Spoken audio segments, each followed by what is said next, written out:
प्रकृति का एक नियम है और वो नियम है कि प्राप्त परिस्थिति के सदुपयोग से ही उत्कृष्ट परिस्थिति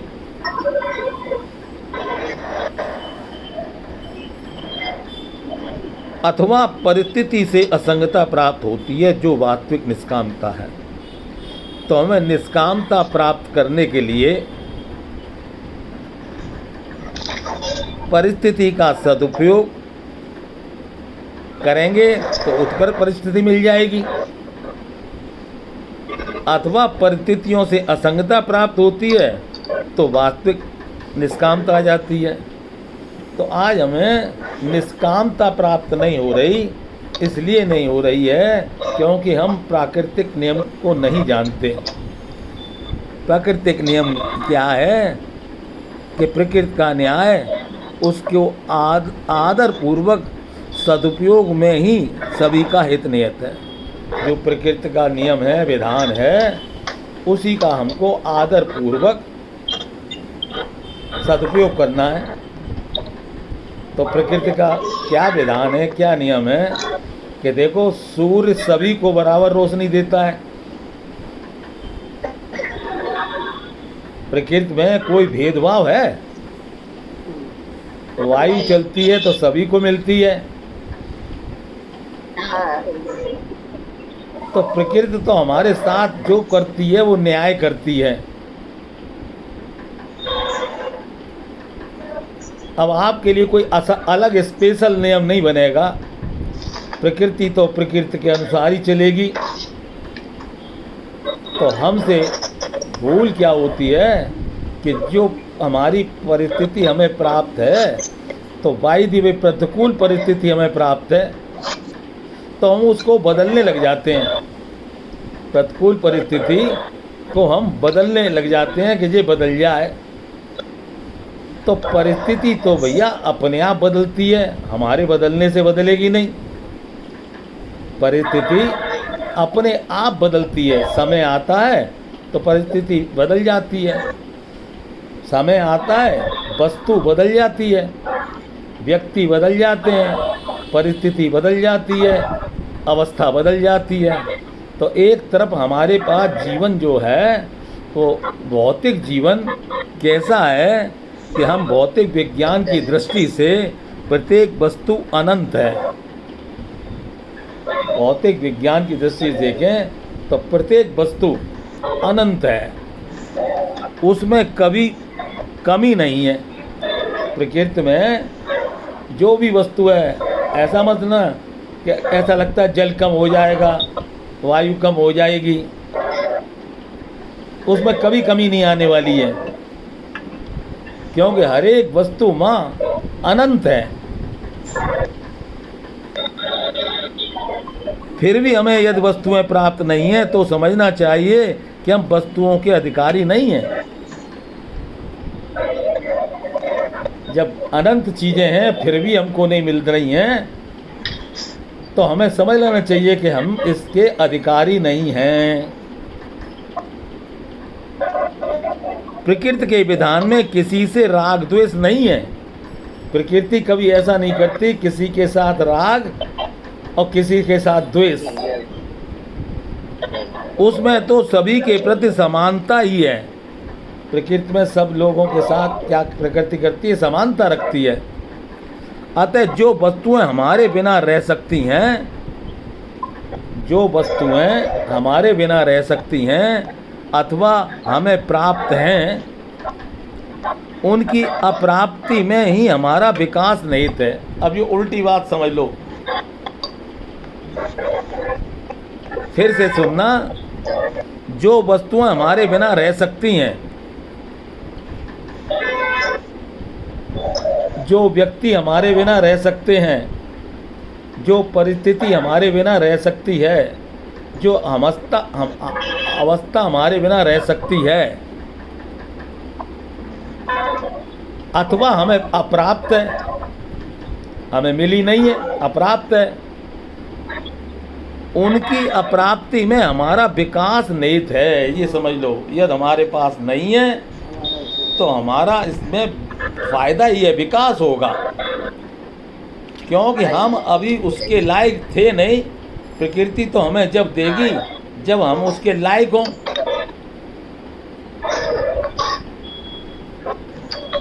अब यदि कोई ये कहे कि वस्तुओं के बिना तो हमारा अस्तित्व ही नहीं रह सकता, तो कहना होगा जो अस्तित्व वस्तुओं के आश्रित है वह क्या हमारा अस्तित्व है?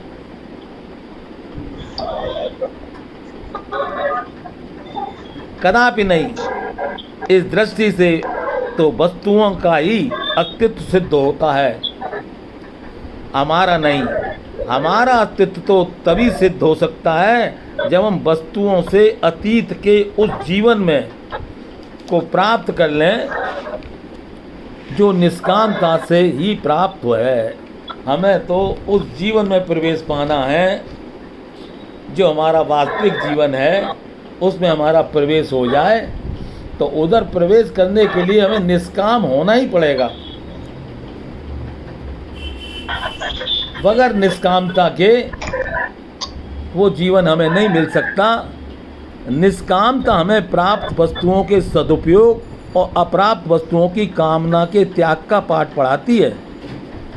निष्कामता हमें प्राप्त वस्तुओं का सदुपयोग और अप्राप्त वस्तुओं की कामना का त्याग पढ़ाती है, ना तो वस्तुओं के संग्रह की प्रेरणा देती है और न अप्राप्त वस्तुओं का आह्वान ही है। इसलिए हमारे जीवन में निष्कामता बहुत जरूरी है। गीता पूरी यही बात बताती है, अपना जीवन बनाओ तो निष्काम बनाओ। निष्काम अपना जीवन बना के रखना, माया में मत फंसना। हमारे काम की जो चीज़ है निष्कामता, जिस समय हमारे जीवन में निष्कामता आती है तो हमारा विकास चालू होता है। पहले निर्ममता आती है, फिर हम अचाह होते हैं, फिर हम अकिंचन होते हैं, फिर अप्रयत्न होते हैं। तो इधर से हमारा भौतिक दृष्टियों से हमारा अलगाव पैदा हो जाता है। एक तरफ भौतिक दृष्टियां हैं और दूसरी तरफ आध्यात्मिक बात है और तीसरी तरफ आस्तिकवाद है। तो हमारे जीवन में तीन बात हैं, भौतिकवाद, अध्यात्मवाद और आस्तिकवाद। अब हमसे भौतिकवाद के बारे में हमने कभी विचार नहीं किया कि भौतिकवाद में जितनी समानता है, यानी प्रकृति में जितनी समानता है कहीं नहीं है। प्रकृति में अभी अभी हमने कहा था सूर्य सभी को रोशनी देगा। ऐसा नहीं है कि जो आदमी टाइम से नहीं उठा है उसे नहीं देगा, या जिसने काम कर लिया उसको देगा। प्रकृति का न्याय तो ऐसा है, सबके साथ बराबर है। तो जब प्रकृति सबके साथ न्याय करती है तो भौतिक विज्ञान में तो किसी बात की दिक्कत नहीं है। भौतिक शरीर और भौतिक संसार में हमारे जीवन में किसी बात की कमी नहीं है, क्योंकि भौतिकता हमें बताती है जहाँ जो वस्तु है अनंत है। वायु है तो इतनी है कि इतनी है कि उनका वर्णन नहीं कर सकते, इतनी वायु हैं। हनुमान चालीसा पढ़ना तो उसमें हनुमान चालीसा में कहते हैं 49 प्रकार की वायु हैं, एक एक में 7-7 हैं, तो सातों 49। तो वायु भी इतनी है हैं। और तुलसीदास जी की गिनती देखो, किस जमाने में रामायण लिख रहे थे और वायु के बारे में बता दिया कि वायु अनंत है। अब ऐसे वायु अनंत है तो जल भी अनंत है। जल भी हमारे जीवन में कभी कम नहीं होने वाला। और जिस पृथ्वी पे हम रहते हैं, जिस लोक में हम रहते हैं, ये लोक में ना जाने कितने लोग आए और चले गए। पृथ्वी अपनी जगह पर स्थिर है, लोग आते रहेंगे जाते रहेंगे। पृथ्वी भी अनंत है। तो जल अनंत हो गया, वायु अनंत हो गया, पृथ्वी अनंत हो गई। आकाश का तो सामने ही दिखाई देता है, इसका ना ओर है ना छोर है, अनंत है। तो पांचों तत्व हमें मिले हैं, ये अनंत हैं। और इस अनंत क्यों है? इसको बनाने वाला अनंत है। हरि अनंत, हरि कथा अनंता। जिसने बनाया था वो भी अनंत था। अनंत को कहते हैं अंग्रेजी में इन्फिनिटिव। अंदाज नहीं लगा सकते कितना है, क्वेश्चन मार्क है इन्फिनिटिव। जितना तुम समझो उतना और उससे भी अधिक। जब इतना प्रकृति का न्याय है, फिर कायवाद की चिंता। हो जाओ ना निष्काम। क्यों काम पकड़ रखा है? क्या दिक्कत है तुमको काम छोड़ने में? कैसे खाएंगे, कैसे पहनेंगे? हमें तो सबसे ज़्यादा चिंता रोटी की है। क्या रोटी, कपड़ा और मकान।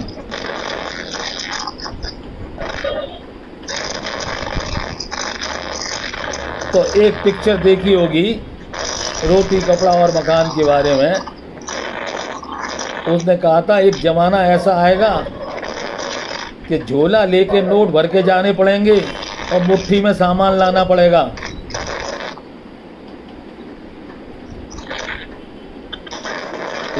नोट ले जाने के लिए थैला चाहिएगा और सामान मिलेगा खाली मुट्ठी में।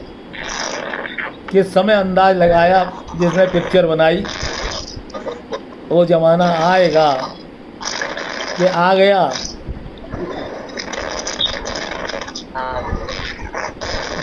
तुम लोग बोलते नहीं हो, बड़ी मुश्किल की बात है।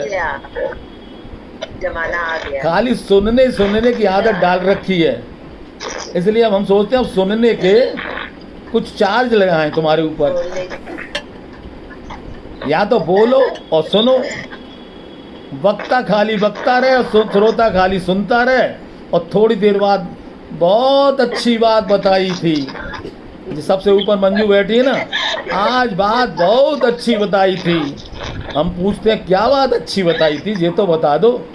बोलिए बात नहीं मालूम है क्या अच्छी बात? अच्छी थी, बहुत अच्छी थी। आज का सत्संग बहुत अच्छा था। भैया उसमें क्या बात अच्छाई थी? भाई उसमें अच्छाई ये थी कि देखो ये संसार में तुम भौतिक जीवन में आए हो, कभी किसी बात की कमी नहीं पड़ेगी। न जल की कमी पड़ेगी, न वायु की कमी पड़ेगी, न पृथ्वी की कमी पड़ेगी। अनंत चीज़ें हैं। उस बनाने वाला अनंत है, तो उसने अनंत बनाई है। फिर काहे के लिए काम के चक्कर में पड़े हो? क्यों जमादार बनते हो? क्यों चौकीदार बनते हो? अरे भाई ठीक करे सर। हमें जमा करने की बहुत आदत पड़ गई है। बैंक में भी जमा कर रहे हैं, इंश्योरेंस कंपनी में भी जमा कर रहे हैं, सब जगह जमा ही जमा है। तो जो जमा करता है उसका नाम जमादार।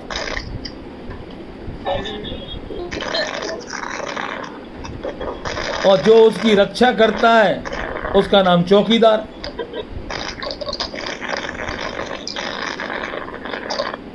अब तो एक एक जमा करने वालों की तलाशी ली जा रही है। जिसने जमा कर रखा है उसके घर की एक एक चीज की तलाशी ली जाएगी। फिर कहा जाएगा उतना ही रखो जितने की आवश्यकता है। इतना काम मत करो कि काम करते करते मर जाओ और शक भी ना पाओ। मधुमक्खी क्या है बेचारी, शहद इकट्ठा करती है, इकट्ठा करती है, इकट्ठा करती है और फिर उसी में मर जाती है। तो इसलिए निष्कामता क्यों नहीं लाते हम जीवन में? अरे उपयोग करो। पकड़ रखा है। हाँ, उपयोग करना। इसलिए कहते हैं उपयोग करो, उपयोग करो। भोग ना करो। उपयोग करो। तो अब बहुत जल्दी मंजू के यहाँ जो सत्संग होता है ना, 1 तारीख नीता के यहाँ सत्संग रखना है। अभी हम निकले थे, अभी 3-4 दिन पहले मीरा जी के साथ निकले थे, रिक्शे वाला उधर ले गया वाईदी में। तो हमने नीता का घर दिखाया मीरा को। मैंने देखो मीरा जी, ये जो घर है ये नीता का बिल्कुल सड़क किनारे है, इसमें आने में तुमको किसी प्रकार की दिक्कत नहीं पड़ेगी और श्रोताओं की यूँ कमी नहीं पड़ेगी। सारे भाई हमारे को प्यार करते हैं, हमें श्रोता बाहर से बुलाने नहीं पड़ेंगे, वो घर के श्रोता हैं। बस नीता का दिल हो जाए कि हरि अनंत, हरि कथा अनंता। भगवान ने जो दिया है वो कम नहीं पड़ने वाला है। हे मालिक, तेने हमें इतना दिया है, तेरा शुक्रिया है, तेरा शुक्रिया है। तो इसलिए बहुत जल्दी हम सोच रहे थे कि नीता से हाँ करवाएं या नीता के हस्बैंड से। नीता का हस्बैंड भी हमको रोज़ मिलते हैं। अब नीता ने तो देखो हाथ उठा के कह दिया हमारी तरफ से बिल्कुल तैयारी है। तो अब और देखो श्रोताओं की हमको चिंता नहीं, तुम लोग आओ या ना आओ, हमारे यहाँ बहुत श्रोता हैं। वहाँ पर बहुत पुराना परिवार है हमारा, 50 साल पुराना परिवार है। तो हम आपको क्या बताएं, परिवार की हमारा सत्संग भी पारिवारिक सत्संग है और परिवार में ही आनंद आता है। और परिवार में खासियत होती है, बराबर वाले मिलते हैं। कोई बहुत बड़ा महात्मा नहीं होता, सारे बराबर के होते हैं। तो सत्संग भी बराबर का, इसलिए हम कहते हैं जैसे हम बोलते हैं तो तुम लोग भी हाँ में हाँ तो मिलाते रहा करो, कुछ तो बोलो, मुंह तो खोलो, हैं? हमारी देखो सुधा बहन जी मुंह खोलती हैं बहुत अच्छी तरीके से। सुधा बहन जी का जब नंबर आता है तो बहुत सुंदर तरीके से कहती हैं। अभी सुधा बहन जी ने शोभा मिश्रा को भी जोड़ा है। तो अभी हमने आप लोगों ने शोभा मिश्रा की आवाज़ नहीं सुनी होगी। अभी शुक्रवार को कल था तो सुधा बहन जी आई थी, बोले बहुत बढ़िया शोभा बहन जी भजन गाती हैं। तो हमने कहा बहुत बढ़िया है, तुमने बताया है। तो एक सदस्य तुमने जोड़ा है, बहुत अच्छा जोड़ा है। बाकी सदस्य तो हमारे नियम पूरे बोल लेते हैं, हमें पता चल जाता है। और हम तुम्हें बताते सबसे बढ़िया आवाज़ हमारे यहाँ किसकी है? शशि कनौडिया की, क्योंकि ताज़ी चाय पीती है। कौन सी कंपनी? शशि कनौडिया कौन सी कंपनी की चाय पीती हो? आपने पिला दी घूटी, राम नाम की गुरु की घूटी पी, ये बात तो आवाज बढ़िया हो गई है। प्रेम की घूटी, तो गुरु की घूटी पी है, प्रेम की घूटी। मस्त रहते हैं हम, इतनी मस्त रहती हैं। हमें कभी कहीं मिल भी जाएं तो बस एक ही बात है इनके पास, भैया जी आपने हमारा जीवन बदल दिया, भैया जी हमारा जीवन बदल दिया। ऐसा जीवन सुंदर मिल गया है, अब हमें कहीं आने जाने की पड़ती नहीं। जहाँ हैं मस्त हैं, दुरुस्त हैं, तंदुरुस्त हैं, किसी बात की कोई कमी नहीं है। पायो जी मैंने राम रतन धन पायो, पायो जी मैंने राम रतन धन। तो जौन सा भी धन तुमको चाहिए, लेकिन वो मिलेगा कैसे? तो इसका हेडिंग है निष्काम हो जाओ। किसी प्रकार की कामना है ही नहीं हमको। जिसका मालिक हो भगवान, उसका क्या करेगा? उसे काय चीज की कमी है, किस बात की कमी है? मालिक हमारा मेहरबान तो पट्टा पहलवान। हमारे ऊपर उस मालिक की बड़ी कृपा है। सबसे बड़ी कृपा की पहचान है घर बैठ के सत्संग मिलता है, चाहे कितनी बारिश हो, चाहे कितना भी हो, और समय पे मिलता है। तो इसलिए हमें परिस्थिति का सदुपयोग करना है और हमें जो परिस्थिति का सदुपयोग करना है। तो आज एक नई बात को पढ़ी थी, इस भौतिक जगत में जल भी अनंत है, वायु भी अनंत है, आकाश भी अनंत है। अपने जीवन में किसी बात की कमी नहीं पड़ेगी, तो नहीं पड़ेगी तो काहे को संग्रह कर रहे हो, किस लिए इकट्ठे कर रहे हो? इसलिए तो कवि ने गाया था ना, ज्यों जल बाड़े नाम में, घर में बाड़े धाम, और दोनों हाथ ओलीचिए, यही सयानो काम। तो तुमको तो ज्ञानी बनना है, सयाने माने ज्ञानी। ज्ञानी क्या करता है, वो कभी किसी बात के लिए रोता नहीं। बोले अभी जो चीज़ हमारे पास नहीं है, हम उसके लायक ही नहीं है। अभी हमारी ऐसी वो नहीं है कि अभी हमें वो चीज़ मिले। ये बात जरूर, जब ज़रूरत होगी तो आ जाएगी। और हम तो तुमको अनुभव बताते हैं कि हमें तो जब जिस चीज़ की ज़रूरत पड़ी वो चीज़ अपने आप मिल गई, अपने आप। तो ये भी प्रभु की बड़ी कृपा है, क्योंकि सबसे बड़े प्रभु का जो महीना चल रहा है, शिव जी का महीना है, और शिव जी बड़े दाता हैं, समझे? तो शिव समान दाता नहीं, शिव जी बहुत दाता हैं, हर एक को देते हैं, हर एक को खूब देते हैं, पेट भर भर के देते हैं।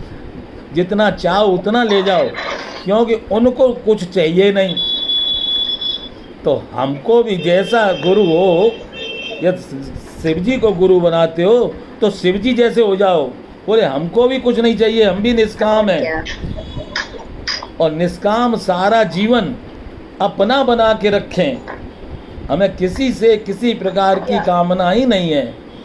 जब हमें कोई चीज़ की ज़रूरत होगी तो जिसका मालिक हो भगवान, उसको चिंता होगी कि हमको चिंता होगी। तो हम तो निष्काम भी हैं, निर्मम भी हैं, अचाह भी हैं, अकिंचन भी हैं, अप्रयत्न भी हैं। हमें कल की कोई चिंता ही नहीं है। मौत भी आएगी तो क्या कहेंगे, सज धज के जिस दिन मौत की शहजादी आएगी, न सोना काम आएगा, ना चांदी आएगी। कोई चीजें काम नहीं आएंगी, सब रखी रह जाएंगी। समय निष्काम हो जाएंगे, बिल्कुल हो नहीं जाएंगे, हो गए, वही साथ जाए। हो नहीं जाएंगे, भविष्य की बात नहीं है। हम इस समय निष्काम हैं,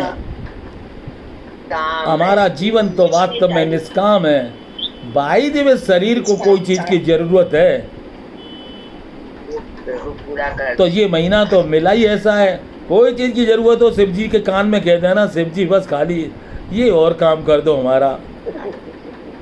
तुम तो भोले भंडारी हो, सबकी बात सुन लेते हो। सब आपने करते ही हैं, रोज कर रहे हैं। आपने समझाया, न जगत से कहना, न जगत पति से कहना है। बहुत सुंदर, बहुत सुंदर। हमें कभी नहीं कुछ चाहिए। Very good, very good. Jagatpati खुद ही दे रहा भाई साहब। जगतपति से हम मांगेंगे, थोड़ा मांगेंगे, वो 1000 हाथ से देगा।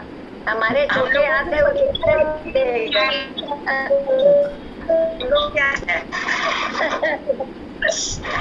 बहुत सुंदर है। देखो, बस हमें विश्वास इतना रखना चाहिए, हरि अनंत, हरि कथा अनंता। हरि जो है हमारे अनंत हैं, और उनकी जो बनाई हुई वस्तुएं हैं, वायु है, अग्नि है, कुछ भी है, अनंत हैं। और जिस चीज की जब जरूरत होती तभी दे देते हैं। सही बात है, बिल्कुल। हमारे यहाँ एक साधक आते थे, आजकल नहीं बैठ रहे हैं सत्संग में, तो वो कह रही थी, भाई साहब कोई लड़की बताओ लड़के के लिए। मैंने पहले कमरा तो बनवाओ अपने लड़के के लिए, बहू रखोगे तो बहू के लिए पहले एक नया कमरा तैयार कराओ। अब उन्होंने हमारे कहने से कमरा नया तैयार करा लिया। अब फिर कह भाई साहब कमरा तो तैयार हो गया, मैंने अब थोड़ा इंतज़ार करो। इतनी बढ़िया बहू उनके यहाँ आई है कि हम बता नहीं सकते। तो तुम्हें पहले उसकी तैयारी तो करो। जो हमें जीवन मिला है निष्काम होने के लिए मिला है। जीवन को निष्काम करोगे तो जीवन सफल हो जाएगा। तो वो सीढ़ी दर सीढ़ी होता है, पहले निर्मम हो, पहले निर्मम हो जाओ। मेरा कोई व्यक्तिगत है नहीं। हाँ बोलो बोलो बोलो। हाँ बोल। देखो हमने तो आज कहा था बोलने का मौका मिलेगा। अच्छा हो, अप्रयत्न हो, निर्मम, निष्काम, अच्छा अप्रयत्न, तो फिर काहे की कामना रहेगी। हाँ ये सारी तो चीजें, निष्काम रहना ही ये है। सारी चीजें आध्यात्मिक हैं, माने अपने लिए हैं। ये बात कहने की नहीं है कि तुम किसी और से जाके कहो। बहुत सी बातें ऐसी हैं जो किसी से नहीं कहने की होती हैं। बहुत सी बातें ऐसी होती हैं, जैसे कभी किसी बीमार को देखने जाओ और वहाँ जाके गीता सार मत बोल देना। वो तो वही है। हैं?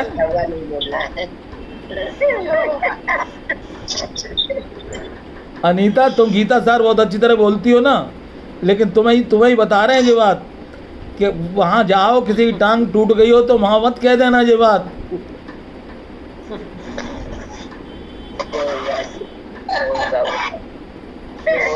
वहाँ तुमने ये कह दिया कि गीता सार सुन लो भैया, जो हुआ सो अच्छा हुआ। होगा वो अच्छा होगा। इसलिए कहाँ क्या कहना है, कब क्या कहना है और किससे कहना है, सम्मान के बोल। तो मंजू बता रही है शब्द संभाल के बोलिए, शब्द के हाथ ना पाओ। एक शब्द औषधि करे और एक शब्द करे घाव। तो इस प्रकार ये जीवन है। बहुत